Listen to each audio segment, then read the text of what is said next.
The cabin door exploded inward, showering splinters across the Persian rug where Michigan's Attorney General stood. Frozen mid-handshake, we watched as Patricia Vance, the HOA president who'd tormented Lake Harrow residents for years, charged inside, her face contorted with rage.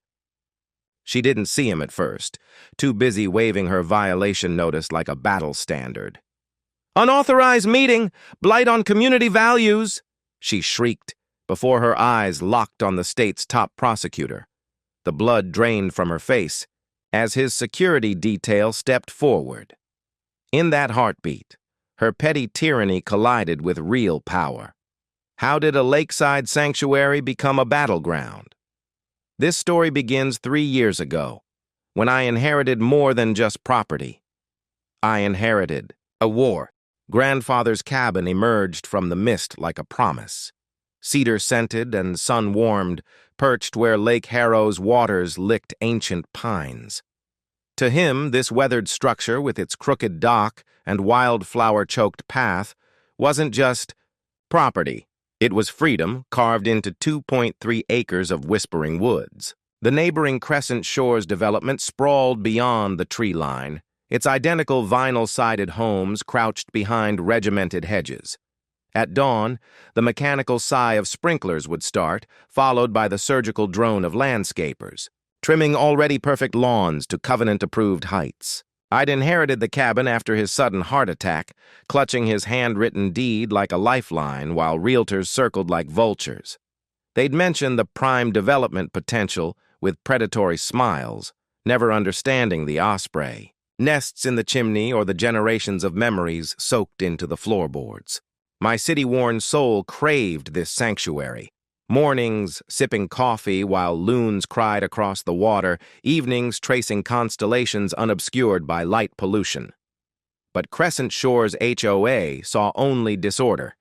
Their welcome packet arrived before I'd unpacked, its glossy pages detailing 87 bylaws governing everything from mailbox styles to acceptable barbecue smoke density. President Patricia Vance's photo smiled from the cover, a steel-gray bob framing eyes that missed nothing.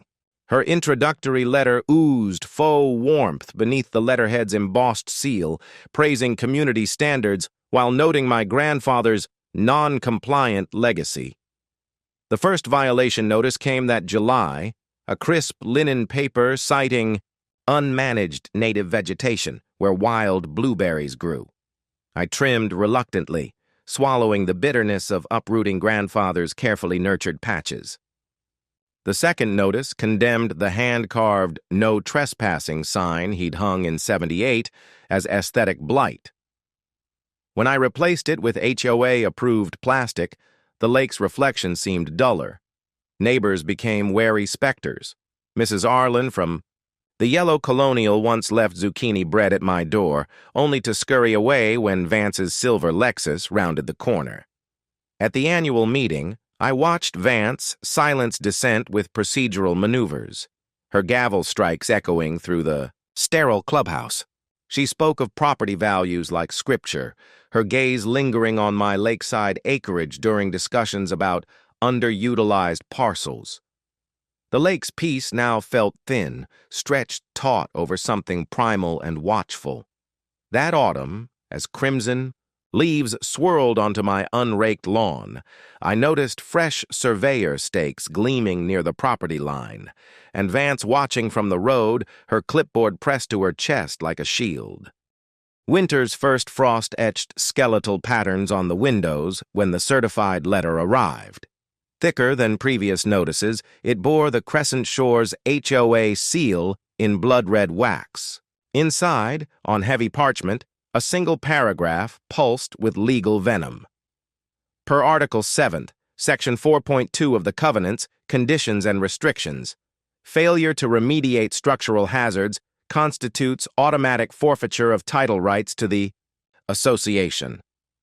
My hands turned icy long before I read the attached engineer's report, commissioned without my knowledge, declaring the cabin structurally unsound due to foundation erosion.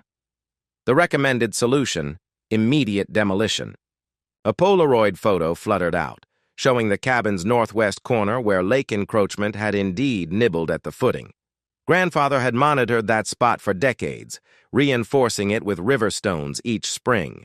But the report omitted his repairs magnifying the damage with forensic precision.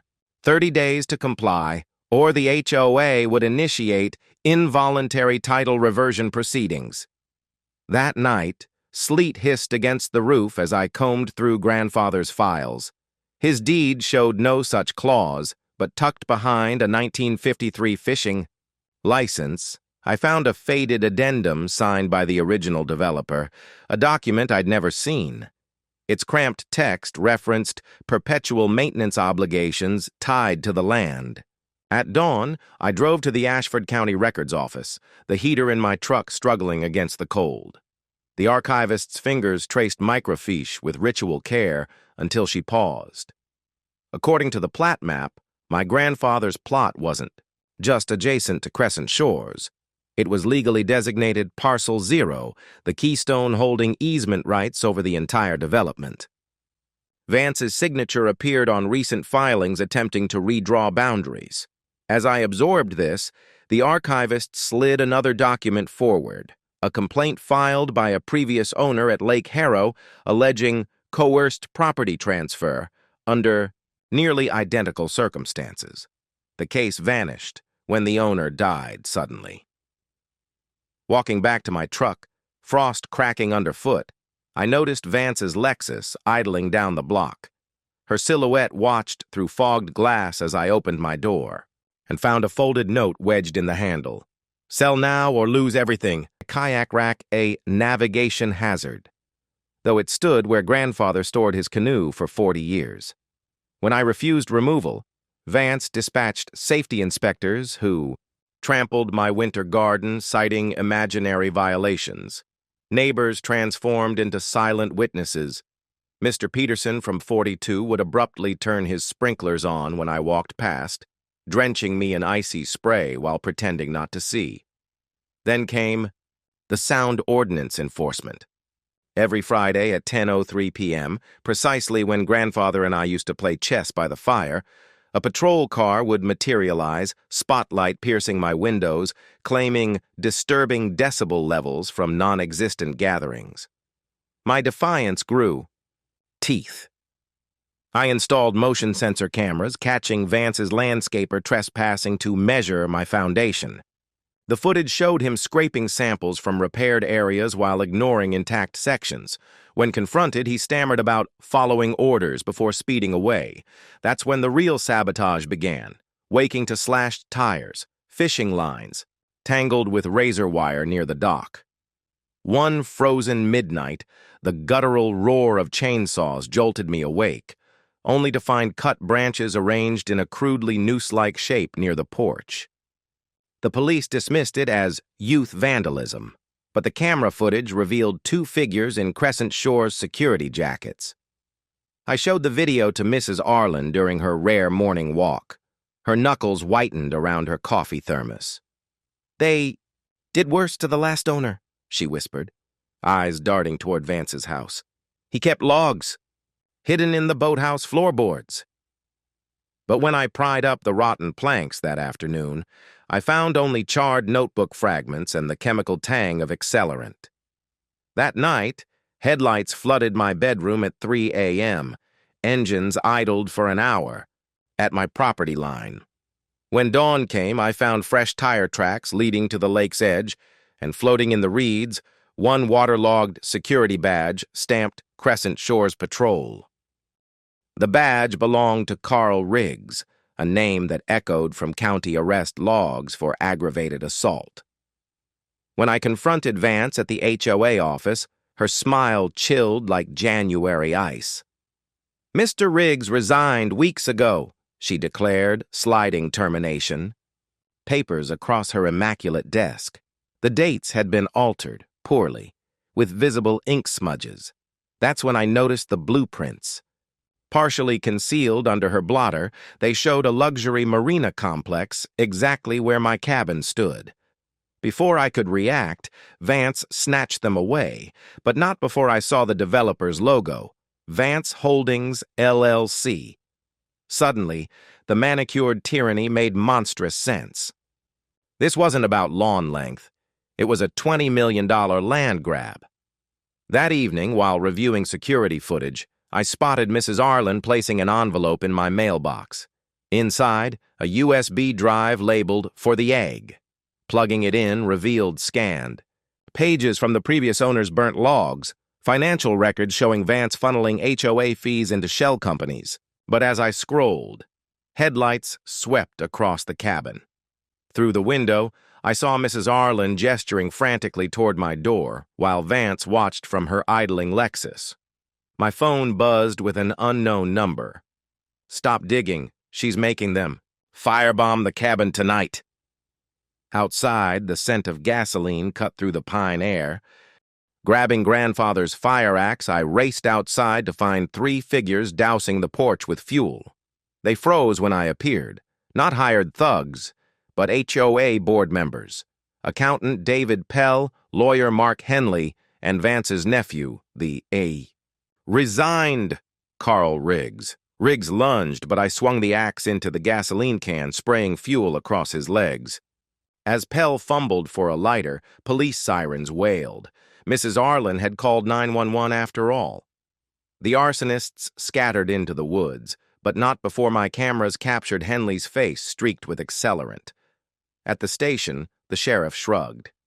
"Without physical proof, it's your word against pillars of the community." That's when I remembered the USB drive. Henley's name appeared throughout the financial records as Vance's money launderer. I emailed copies to the Attorney General's Citizen Complaint Portal, never expecting a response. Yet 2 weeks later, an official state envelope arrived requesting a confidential meeting at my cabin. Vance must have intercepted the notification because her harassment intensified. Daily emergency inspections. Anonymous packages of dead rodents. Then the ultimate provocation. A court order demanding immediate surrender of my property, citing documented threats to community safety. The hearing date was set for the Monday after the AG's visit. My cameras recorded Vance celebrating outside the courthouse with Henley, toasting with champagne as snow fell around them. That night, I reviewed the USB files again and discovered a hidden folder, audio recordings of Vance bribing county officials. One voice stood out. Judge Aaron Reeves, the man assigned to my case. As I listened to him negotiate his payoff, frost formed on the window panes like a creeping warning. The week before the AG's arrival became psychological warfare. Fake animal control officers demanded entry to investigate osprey harassment. My power flickered nightly despite utility records showing no outages. Then came the demolition notice, nailed to my door. An accidental filing, according to Vance, though the date was set for the morning after my court hearing. Through it all, I prepped for the Attorney General's visit, compiling evidence into numbered binders while jumping at every creek. 2 nights before the meeting, headlights surrounded the cabin again. This time, figures emerged wearing sheriff's department jackets, pounding on my door with flashlights. "County safety sweep! Open immediately!" My security monitor showed. Their cruiser had fake plates. When I called 911, dispatch confirmed no deputies were dispatched. The imposters vanished when real sirens approached. The next morning, I found my dock sawed halfway through its supports, a death trap waiting to collapse underfoot. I moved the AG meeting indoors, barricading doors with grandfather's oak furniture. 1 hour before his arrival, my phone lit, up with Vance's number. "Last chance to avoid embarrassment," her voice oozed. "Withdraw your complaint, or we'll expose your criminal past." She referenced a sealed juvenile record, information only a judge could access. Judge Reeves was playing dirty. As snow began to fall, I watched through binoculars as Riggs positioned himself in the pines across the lake, a long lens camera glinting beside him. They planned to photograph the AG's visit as proof of illegal lobbying.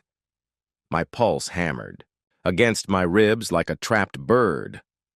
Then came the crunch of tires on gravel. The Attorney General's SUV was early. I greeted the Attorney General at the door, his security detail scanning the tree line where Riggs hid. As we shook hands in the foyer, I confessed the surveillance. He simply nodded. We anticipated countermeasures. Through the window, I watched his advance team move silently through the woods. Minutes later, a scuffle echoed, then silence. The AG placed his briefcase on Grandfather's table. "Your evidence uncovered something larger," he explained, opening files showing Vance's shell companies had stolen over $400K from elderly residents' maintenance funds. Mrs. Arlen had secretly testified after her husband's nursing home payments were miscounted. But the real shock came when he revealed my sealed record was a fabrication planted by Judge Reeves. "Your juvenile file is spotless. They created a forgery." Before I could process this, the AG's phone buzzed. His team had caught Riggs, but Henley and Vance were missing. Suddenly, the motion sensor alarms shrieked. On the monitor, Vance's Lexus was barreling up my driveway. The AG's security drew weapons as I rushed to the door. Too late. The deadbolt shattered under 3 brutal kicks. Patricia Vance stormed into my sanctuary for the final time, her eyes wild, violation notice held like a spear. She didn't see the Attorney General at first, already screaming about my illegal gathering as snow swirled through the broken doorway. Time fractured. Vance's tirade, blight on community standard, unauthorized assemblies, immediate forfeiture, hit a wall of silence as the Attorney General stepped from the shadows. Her clipboard clattered to the floor. Color drained from her face like water from a sinkhole. "Ms. Vance," his voice cut through the cold air, "you've just committed felony breaking and entering." Her mouth worked soundlessly as 2 state troopers materialized from the hallway. Outside, flashing blue lights painted the snow as county. Deputies surrounded Henley, trying to flee through the woods. Vance found her voice, shrill and desperate. "This is HOA jurisdiction. County has no authority here." The AG retrieved her dropped notice. "Interesting. This cites County Ordinance 114.7. He turned to a trooper. "Verify if Magistrate Reeves approved this." Vance's confidence wavered. Reeves was their weak link. When the trooper radioed back, "Magistrate recused himself an hour ago, sir. State judge appointed." Vance staggered. The AG pressed on. "We've frozen Vance Holdings accounts. Your nephew confessed to arson attempts." He stepped closer. "How many seniors did you evict?" "For this marina scheme?" Vance backed toward the shattered door, but troopers blocked her escape. That's when she lunged, not at me, but at the evidence binders on the table. Her hand closed around Henley's financial records just as the AG's security tackled her. Papers exploded into the air like confetti. Through the snow-streaked doorway, I saw Henley in handcuffs, head bowed. Vance's guttural scream tore through the cabin as they restrained her. "This isn't over! The development owns everyone!" Then her eyes locked on me, burning with pure hatred. "Your grandfather begged to before he died." The cabin air crystallized. Even the Attorney General froze. "What did you say about my grandfather?" My voice sounded alien. Vance spat blood from a split lip. "Heart attack? Please. He refused to sell until his precious trees got infested." Her smile turned grotesque. "Henley sourced special termites, quick-working species." The memory detonated. Grandfather frantically cutting down his beloved oaks weeks before his death, despairing as borers tunneled through heartwood. I'd assumed it was natural. The AG signaled his team. "Add homicide conspiracy." Vance thrashed as they cuffed her. "You'll never prove it." But I was already moving. In the fireplace, beneath the andirons, Grandfather hid his most precious things. My fingers found the loose brick. Inside lay a micro-cassette recorder and a single tape labeled Vance Threat 10-3. I pressed play. Static, then Vance's voice. "Won't warn you again, old man. Sell or we'll make you leave. Accidents happen near lakes." Grandfather's reply, "I'll take this to the AG."